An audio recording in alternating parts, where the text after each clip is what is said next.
Tout le monde l'a abandonnée, mais elle a refusé d'abandonner. Sophie n'avait jamais eu une vie facile. Abandonnée par son père lorsqu'elle était enfant, elle avait grandi avec une mère dépassée par les difficultés. À l'adolescence, les choses empirèrent. Sa mère tomba gravement malade, et bientôt, Sophie se retrouva seule. Elle aurait pu sombrer. Beaucoup auraient abandonné. Mais pas elle. Sans famille pour la soutenir, Sophie enchaîna les petits boulots tout en essayant de poursuivre ses études. Mais la fatigue, le manque d'argent, et l'indifférence du monde autour d'elle commencèrent à peser lourd. Ses amis disparurent un à un. Tu es toujours occupé, tu n'as jamais le temps. Son patron, lui, ne lui accordait aucun répit. Un soir, après une erreur due à l'épuisement, il lui lança. Si tu ne peux pas suivre le rythme, trouve-toi un autre travail. Sophie fut licenciée. Elle se retrouva à la rue, avec pour seule compagnie un vieux sac rempli de quelques affaires. Elle aurait pu renoncer. Elle aurait pu céder à la colère et au désespoir. Mais non. Dans les jours qui suivirent, Sophie refusa de baisser les bras.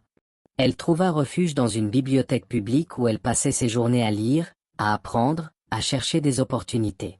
Son rêve? Devenir ingénieure. Un soir, alors qu'elle étudiait encore, une femme l'observa.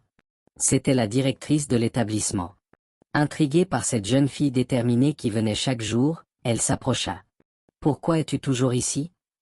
Sophie lui raconta tout. Touchée, la directrice lui proposa une aide précieuse. Un emploi de nuit pour entretenir la bibliothèque, et une recommandation pour une bourse d'études. Les années passèrent. Grâce à cette opportunité, Sophie put reprendre ses études. Elle travailla dur, plus dur que quiconque. Finalement, après des années de persévérance, elle obtint son diplôme d'ingénieur et décrocha un poste dans une grande entreprise. Un matin, en entrant dans son bureau lumineux, elle repensa à cette nuit où elle dormait dehors, à ce moment où tout semblait perdu. Et pourtant, elle était là. Sophie avait compris une chose essentielle. Peu importe combien de fois on tombe, l'important est de toujours se relever. Et vous? Avez-vous déjà traversé une épreuve où tout semblait perdu? Racontez votre histoire en commentaire. N'oubliez pas de vous abonner pour découvrir d'autres récits inspirants.